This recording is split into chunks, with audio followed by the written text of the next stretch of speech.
West, the Middle Earth SVG podcast. My name is Charles. With me today are Richard and Ian, and welcome to our first list review.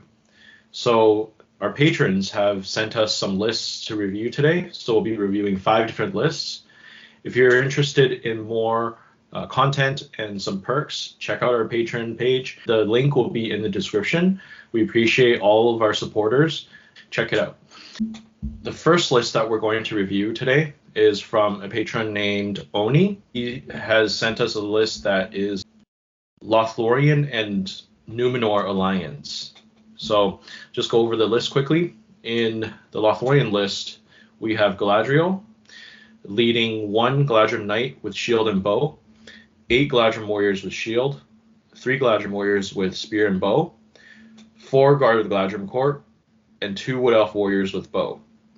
And then in the Numenor warband, we have Elendil leading 1 Warrior of Numenor with banner, 7 Warriors of Numenor with shield, 6 Warriors of Numenor with shield and spear, 4 Warriors of Numenor with bow and spear, and a final warband with a Captain of Numenor on horse with a lance, leading 1 Warrior of Numenor with bow. So this is an 800-point list, 40 models, and 11 bows. Any thoughts? It's very interesting. You definitely don't see this combination as often as obviously like the Last Alliance. Maybe that's more themey. Maybe it's because it's a green alliance, so you keep your army bonus. But I actually quite like this. I mean, we've talked about it in the past that Galadriel is amazing. Elendil is one of my favorite heroes.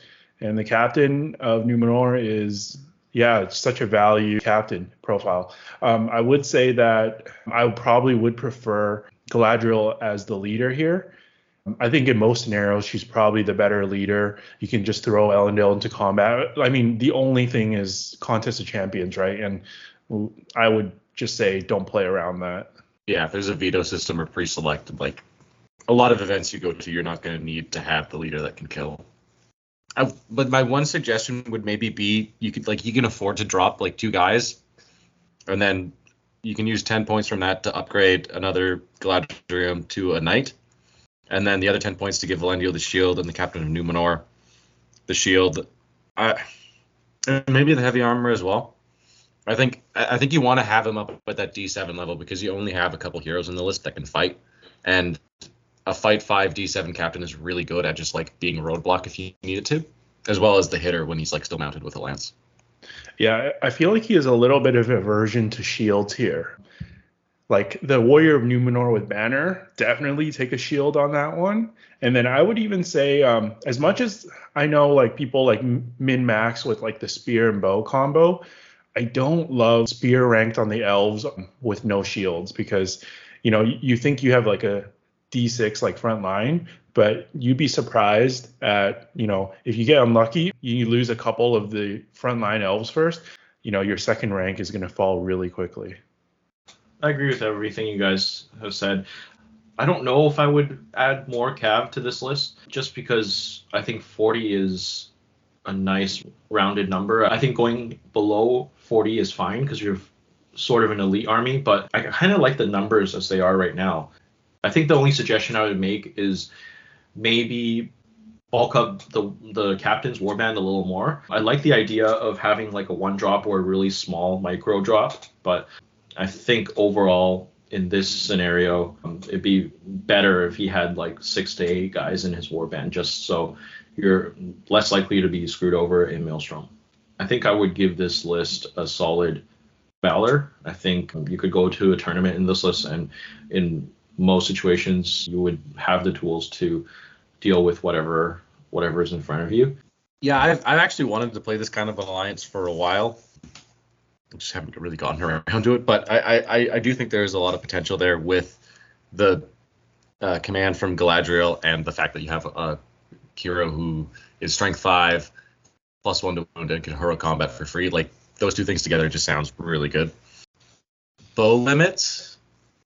You have 19 Numenorians. You could have 7 bows. You have 5. I feel like if you're going to kind of commit to the bows like you are, you might as well just get the last 2.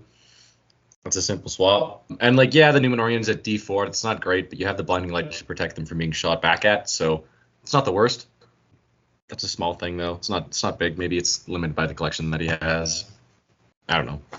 But yeah, I think as of right now, because I don't know how well it performs on the table because I haven't seen it, I'm gonna go with Valor, but I do see the potential for it to shoot up to a legend. Oh, and then the other thing I wanted to point out is I like that he put the banner on the Numenorian warrior, so then he has a chance to have the magic resistance. Love to see that. That's a good shout out. I actually agree with Ian here. Max Bow's in this list. You know, I don't like that kind of play style as much, but I think yeah, what Ian suggests actually makes sense this time. Look, you were actually right for once. You know, broken clock is right twice a day or something like that. Well, it also works because you want to pull the opponent into you, because then you can hopefully they get something out of position and you can exploit that with a command from Galadriel, right? So it fits into the play style. Yeah, this one is actually really tough for me. Like, I actually, as much as I'm like criticizing this list, like these are all very, very minor like tweaks. And I actually really like the build of this list, like a lot. And I actually think this could be something like I would also play in a competitive tournament. So I'm honestly like pretty like close to giving it like a low legend. But yeah, I don't want to be a Ian here. I'm kind of in the middle. I think I would slightly go like a high Valor, but with just a few small tweaks that, like, you know, switching your leader, putting a couple shields on certain models, you know, especially the banner. Yeah, I think that would just be enough to push it to legend. The next list we have is from a patron named Maximilian. It is a 500-point fiefdoms list. So in the first warband, we have Prince Imrahil, who is the leader with armored horse and lance. He's leading one Knight of Dol Amroth on horse with lance, 2 Knights of Dol Amroth on foot, 3 axemen, 1 clansman, and 3 Blackroot Vale archers, and also 5 men at arms. Second warband, we have Angbor leading 1 Knight of Dol Amroth on foot, 3 axemen, 2 clansmen, 3 Blackroot Vale archers, and 5 men at arms. So it's a total of 31 models. I like this choice of heroes. Forlong might be slightly more popular, but at 500 points, I think Angbor, being like the slightly cheaper one, is a good call. Usually not a fan of the foot knights, because compared to a pikeman, you're paying 2 points to swap the pike for a shield, essentially, because they both have the potential fight 5 buff from Imrahil. They're not super efficient. Having the D6 in like access to the D6 in the army is kind of nice, and so like having a few of them I think is fine. I don't really have anything bad to say about this list. I think it's pretty well balanced, and he kind of sprinkled in like every type of troop in there. You know, he has some fearless from the clansmen, and I don't think I would change very much about this list. I don't like the knights, foot knights either. Either put them on a horse or switch them to any of the other infantry, to be honest.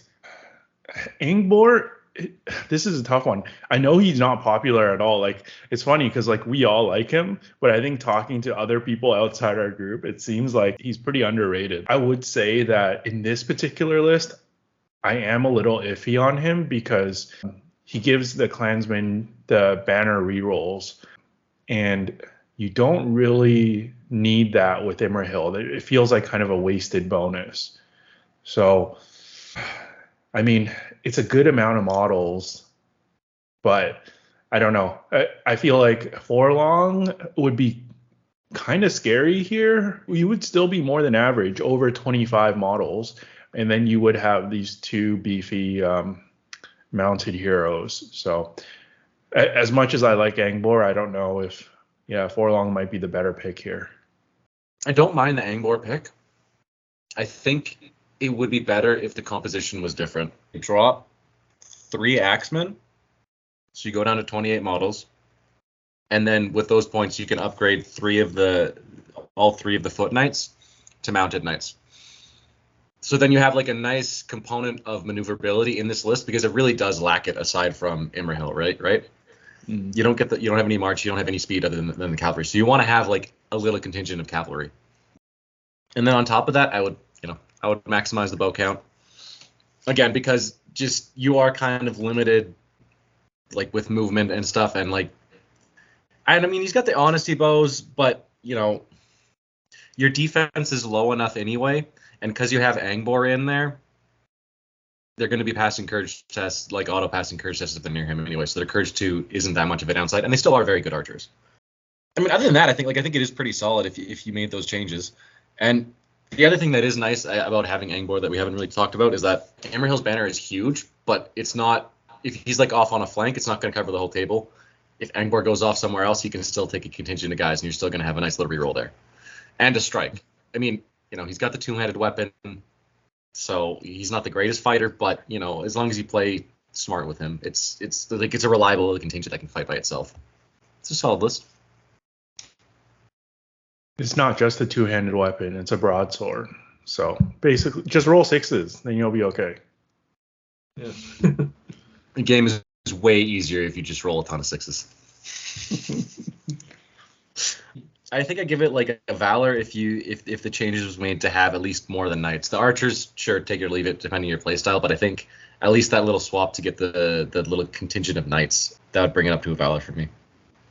Because the numbers are still good at 28 for 500 points if you do that. So I agree with both of your suggestions, but for me, this one gets a legend because I think he has everything that you need in a fiefdoms list, and like some of the stuff you guys suggested would help, but it's also more of a preference thing. I think there's many ways you can build a pretty solid fiefdoms list, and I think this is pretty good for 500 points. Yeah, I think I would go in between you guys and go with a valor here. I think it's solid, but maybe not something that would strike fear into my heart if I was to come up against it. Okay, next we're going to move on to our only evil list of the day, and it is submitted by our patron Marco. And it is an Azog's Legion and Azog's Hunter alliance.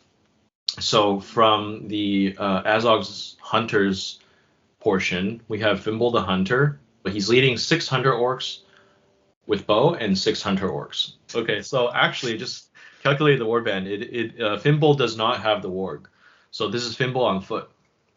What? Marco? I love you, man, but that's quite disappointing. Is this better or worse than Alex taking Haldir without a bow? Oh. This is on the wall of the Hall of Shame. Well, kid, you blew it. Okay. And then from the Azog's Legion portion, first warband we have Azog with heavy armor and white warg.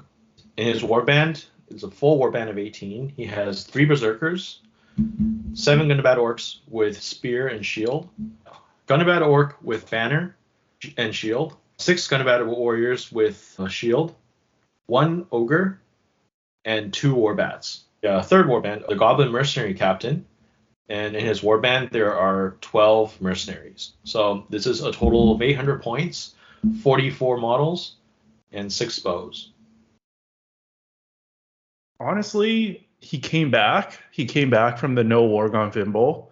It was a clutch save. The rest of the list is pretty solid, but that first, not taking the warg on Fimble is pretty bad. I think aside from that, the only small tweak I would say is I don't necessarily love taking the 12 Goblin Mercenary warband. I know there's the pros, like it feels like when you drop him, like it's like a full contingency force, but at the same time, you have basically 13 models and some might off the board for a good portion of the game. As a Watcher in the Water player, like I know that feel, and where you're playing down like a good solid amount of points, and sometimes it could be hard to come back from, especially if they come in at like a suboptimal time.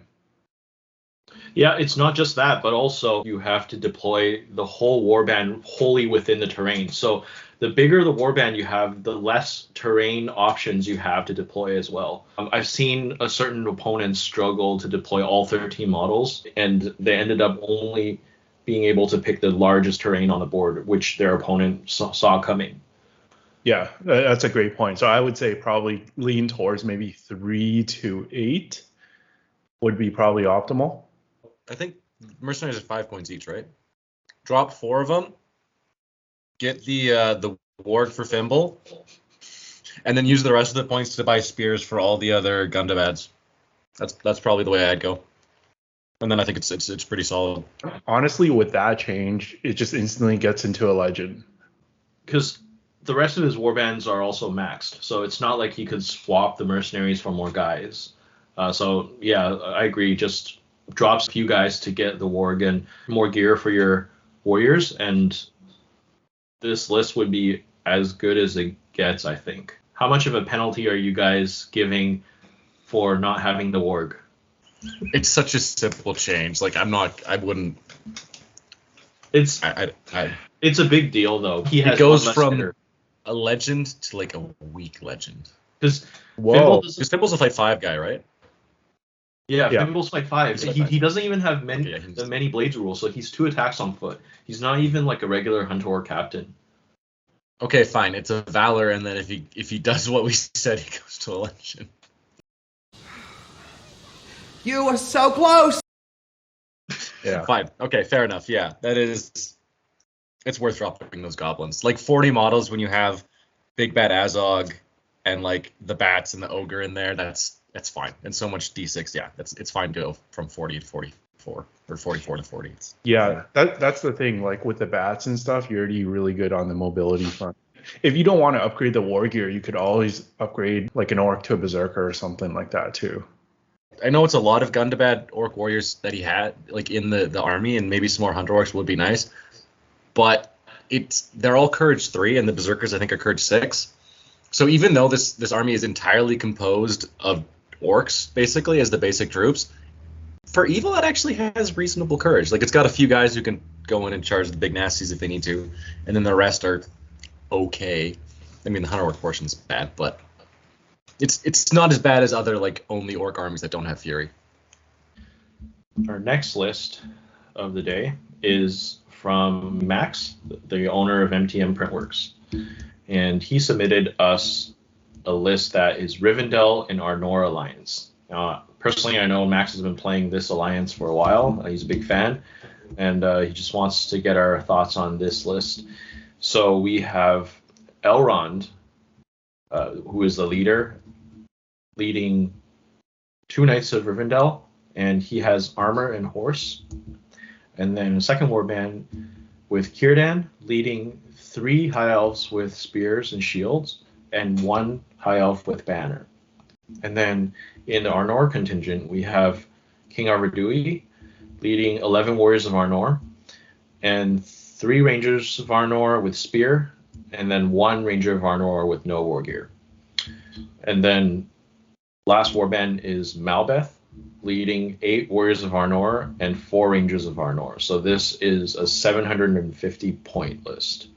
Maybe Ian can go first on this one since he's played this kind of disgusting list before.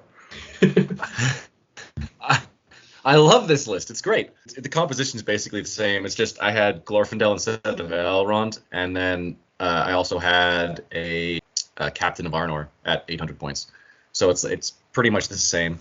So yeah, I mean, you swap in Elrond. I don't know how much that changes the list. I personally like the Fight 7 and the Resistance to Magic on my leader, because like I didn't know what kind of meta we were going into for, like, because I took that to Nova, and I just wasn't sure what to expect. But for here locally, Magic isn't as prevalent. So yeah, I think the swap to Elrond is fine. Like he's still like a crazy, like a really good Elven Lord. And then yeah, the Foresight points can be really annoying, and it's also something that is nice when you have the Blinding Light bubble and a bunch of bows. It suits the playstyle of the list having that. You basically just sit there with the Arnor contingent and the Blinding Light. You shoot whatever your opponent has till they come to you, and then you just grind them down. with a giant wall of defense 6 that like ignores wounds. And then you can just throw the few elves with spears and shields wherever you need to fight 5, and then Elrond and Arvidui do their thing. It's a very, very grindy list, but it's a very, very good list, and it is very well rounded at taking on most armies. Like almost any army in the game can go up against and be like, okay, I can deal with this. Besides like Smog, it would have trouble with Smog. Maybe Sauron. Did you take more elves in your list, Ian? I think I had like 8 or 9 and 3 knights. So because I wanted to have the captain for a little bit of mobility, and I wanted to have like enough knights for mobility, and that was just like I just did a whole bunch of play testing to get to like figure out that's what I wanted. If he wants to, he can swap out. He can swap out 2 elves with spears and shields for another knight, and then his numbers will stay the same. But then he gets he gets the extra mobility. But I think the minimum number of elves you want with spears and shields running around is 3. Yeah. To get fight 5 around, especially if you're facing a lot of like a lot of Rohan is around. Fight 5 is like a critical point to get to. Same thing if people are running Felvies, it's a critical point to get to. So Dragon Emperor. Yeah. There's not a lot of like war gear and stuff he could do to change it. The only other thing he could do is maybe swap out one of the knights, 2 elves on foot, but then his mobility goes down by a lot and he doesn't have the march in there. So I think it's fine. So for those of you who've listened to our episode covering Elrond, you'll know that I'm not a particular big fan of this hero. I think he's kind of overcosted, and the last few FAQs have just toned him down even more. I agree with Ian. I probably would have picked Glorfindel. I don't know if this messes up the list for me. I still think that you can do well with it. I think the issue that I have with this kind of build, which was the same for Ian's list, was that you have 2 support heroes in there out of 4. Ian at least had a captain in there, so then you had 3 that could fight, whereas half your heroes are support heroes, and you probably wouldn't want either of them in combat. So you just have to play it a little more carefully. One small change I make is I would put the banner maybe in the Arnor Warband, one of the Arnor Warbands, because it'll be better protected with either Malbeth's save or just having like a bigger warband, surrounded by more models, more opportunities to reroll. But yeah, otherwise, the guys all covered it. Círdan provides a lot of buffs to your army, so he has a lot of potential. Yeah, I think I'll go Valor for this one as well. Yeah, it's the second time, I think, the first list as well, the banner bearer didn't give the shield, and I find that's like, if you're going to put a shield on anything, you put it on the banner bearer, because you never know when a situation arises where they're separated and you can't pass off the banner, or if you want a shield and get those double dice, and it might come down to that and saving your banner for banner VPs, and win you the game. So that's definitely a must take. And then also, I think one thing you guys haven't mentioned, even though he has the knights, he doesn't have the march. And I think that's why Ian brought the captain, not just for the extra fighting, but the march. And I think what I'm worried about is like the mobility. Like, you're very, very strong, like rank and file shield wall list. But if you come up against anything like that needs to split your army apart, I'm just pretty worried. Like, Glorfindel also gives you the flexibility without march that, like, if you play a scenario like seize the prize, you can contest the prize in the first turn. Like, technically you probably wouldn't want to like dismount Glorfindel for that, but like you can at least get there and like stand on top of it or something. Whereas Elrond, you're a little bit more limited. Yeah, I mean, I think it's a very, very strong alliance and very underrated, but I think this particular build, I might give it like maybe like on the higher end of fortitude for me. It's not optimized. But, I with that being said, like, we know Max, he's a local here, and he's a strong player. So, I mean, he could probably still do well with it, but I just think this alliance could be probably done better.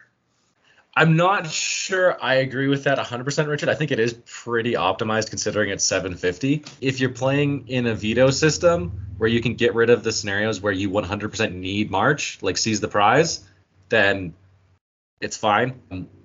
And one last thing I want to mention in Elrond's defense, he does kind of help solve the damage problem in this list with Wrath of Brunin. just knocking over a section of the enemy's front line. And this is a high fight army, so they should be winning a lot of those fights, right? So even though they're low strength, they'll be rolling a bunch of double dice. That's pretty good. And then, random extra wounds from the strength 2 hit is nice. So it's not guaranteed, but it's not something to ignore. I would maybe give it a strong valor just overall. If it's like in the veto system, though, I think it pips it up. And like the weaknesses don't really matter as much. I'll say this. Maybe I'm just not an Elrond fan in general. I think if he makes the swap to Glorfindel, then it easily bumps up a tier for list-wise. So maybe my criticism is with Elrond and not the list. I don't know. But I think we've talked about this before where like Elrond is probably the least cost-efficient elf lord aside from Celeborn. Check out our Elrond audio episode. We go into a full breakdown for this hero. Yeah, he's kind of like the tax if you want to build the all Rivendell Knights. If tax is maybe a little harsh, he's still like pretty good. But I think he costs he's like the Frodo, Sam, Gollum tax for Rangers of Ithilien. It's not that bad. The final list we're going to review today is from a patron named the Dragon Hoard, and he actually told us that he's taking this one to Nova this year. It is 650 points, and it is a alliance of the Army of Laketown, Erebor Reclaimed, and the Misty Mountains. So in the first contingent, we have Army of Laketown. First warband is led by the Master of Laketown with 7 Laketown Guard, 3 Laketown Guard with Spear, and 5 Laketown Guard with Spear and Bow. Second warband is Alfred the Counselor, 5 Laketown Guard, 4 Laketown Guard with Spear, and 3 Laketown Guard with Spear and Bow. In our Erebor Reclaim contingent, we have Thorin, King Under the Mountain, on Wargoat, leading 10 Iron Hills Dwarves with Shield, and 1 Iron Hills Dwarf with Spear, Shield, and Banner. And the final warband is Gwahir from the Misty Mountains, who is also the army leader. I just want to add in, you guys should go check out his Instagram, Dragon Hoard. I think he has some pictures of this army, and they are really, really well painted too. Yeah. He won Best Painted last Nova. Yeah. 650 is an interesting points limit. It's not a lot. It's not like a value we play very often. So I don't know exactly how to rate this. How do you guys feel about the Iron Hills in the front rank with the Laketown behind? Like the high defense is nice, and then the higher courage value, courage 4 at the front is nice compared to like the courage 2 of the Laketown Guard, because that is like a reasonable weakness of the list is the lower courage. Ian, I don't know if you're trying to be controversial here, but this is probably one of the most disgusting 650 point lists I've ever seen. So I'm trying to poke holes in it before we say it's a legend, okay? Dude, that is disgusting! I like just so we're clear. Keep it exciting. Besides here, it does lack movement. 42 is good at that points value. I think that's really good. And then it has technically like double banners, right? Because the master has his bubble and then there's a banner in there with Thorin, which is important because if Guhir is fighting near that, then he actually gets a reroll, which is big to keep him fighting and doing stuff, especially if he gets charged. I don't know. So maybe I'm looking at this through a lens of like the lists that I normally play. From that lens, I don't think I would be super scared of this. I'd be like, it's an intimidating list for sure, but I wouldn't be scared from that. If it's showing up with some other kind of list that's not set up the way I normally take it, yeah, I'd be afraid. I hear you. It's definitely not your typical list, and I think, that in itself might also take people off guard at 650 points where they're not expecting to play anything too crazy, but you're coming up against a Hoard, an Eagle, and Thorin, Oakenshield, King Under the Mountain. That's pretty insane. Although another, alternative to this would be if you take Thorin Oakenshield as a 1-drop, and then it kind of gets rid of what your issues with, like mixing dwarves with Laketown, and then going Braga, and then more models. So you stack up on might, and then you probably go closer to 50 models. So here's my thought on this. I agree with you guys that it needs change because 1 Nova, I had a similar idea where I brought Iron Hills with Shield, backed by Pajama Elves. This was last edition, but same idea. And it didn't work out for me as well as I thought it would on paper, because if you compare an Iron Hills warrior with a Khazad-dûm dwarf, you're paying, 2 more points for 1 more strength and shield wall. And if you don't have Iron Hills in the back and only in the front, you'll get shield wall against shooting, but once you get into combat, it's going to be very hard to get that +1 defense when you lose a fight. So I think you would be overpaying for the shield wall rule. So I think either what Richard suggested, bulk up on Lake Town, or solidify your Iron Hills, moving some of your spears that you're giving your Lake Town archers and give them to half your Iron Hills. So you have like a solid phalanx of Iron Hills, like a battle line. Their role would be different though. They're not really just standing in the front, but then they'll kind of be their own contingent. But yeah, I agree that the warband, I would tweak it to something like that. I don't like the composition of the dwarves in the front and then men in the back.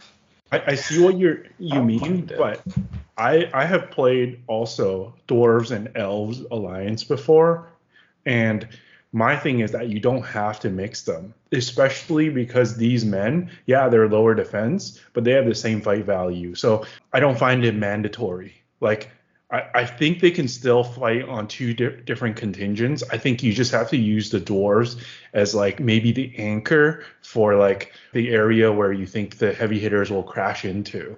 So anchor flank or like the center of the battlefield, and then use the men to kind of do the surrounding. I think this still works well because they just need to fight separately. Like I think I mentioned earlier, like the Courage 4 in the front rank is better than the Courage 2 of the Lake Town. And it's enough to make the Courage probably not an issue. That combined with the sheer numbers of the list, you'd probably be okay if you go up against like a terror list. I still think it is weak against like a lot of bows or like a list. Galadriel actually would be a pretty good counter to this, just with the like a good command caster and the blinding light to force you to come into them. But all things considered, it is pretty solid. It's going to be slow, because you don't have the march and you got your front rank's going to be 5-inch moving dwarves, but I think it's pretty reasonable.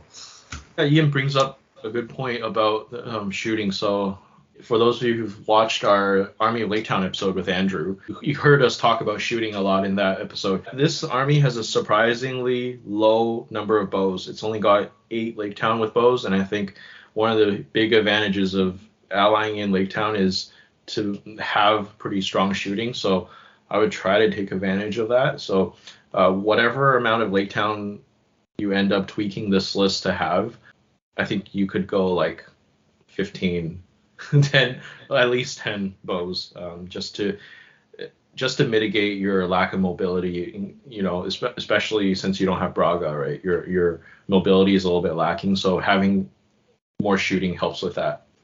Man, I was ready to give it a legend. I was like, okay, maybe I can forgive like the Iron Hills not being kitted out the way I want, but it has like all amazing heroes. But then you guys started bringing up like other things. If it had Braga, it'd be an easy legend. Take out like 4 dwarves and then put in Braga. But I don't think it's quite there. I think it's almost a legend, and I think it's a very competitive list. But yeah, it's not how I would build this alliance. Charles, like I kind of agree with you, but also I want to factor in like I don't want to look at this from like an 800-point lens, which I think I kind of am, and something has to give when it is 650, and it's still a really solid, well-rounded list. And I like I said, I feel with Iron Hills in the front, like it was thought about, and the composition is like it's a lot of like thoughts have been put into it. I'm gonna go with a soft legend. Like it has weaknesses, but I think if you play it enough, you'll learn to play it like around them, and you still do have a 12-inch move bird, which is very solid. So it's something.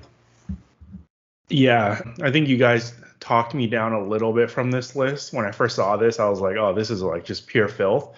But yeah, I think either you get rid of the dwarf faction, or just keep Thor and Oakenshield, but the regular Iron Hills dwarves, and then bring in Braga and more guys. Or yeah, you give some of these dwarves spears to be able to fight separately a lot better. But I just think the hero compositions for this is just too much at 650. I agree with Ian. I think there's going to be weaknesses. Yeah, it doesn't have March either. But at 650, like, I think we're a little less picky with that, with this points value, 500, 650, with, there's going to be flaws. And I wouldn't want to play this list at all. Like, it's going to be tough. So yeah, I think Legend for me. I'd only feel like comfortable playing against this with like a good Magic caster. I think that would do it, but yeah. Fair enough. All right, so this has been our patron list reviews. Guys, if you want your list reviewed, please check out our Patreon and see what we have there on our page. Let us know in the comments what you think of our ratings for these lists and which one is your favorite. Thank you all for watching. Look forward to the next episode of Into the West.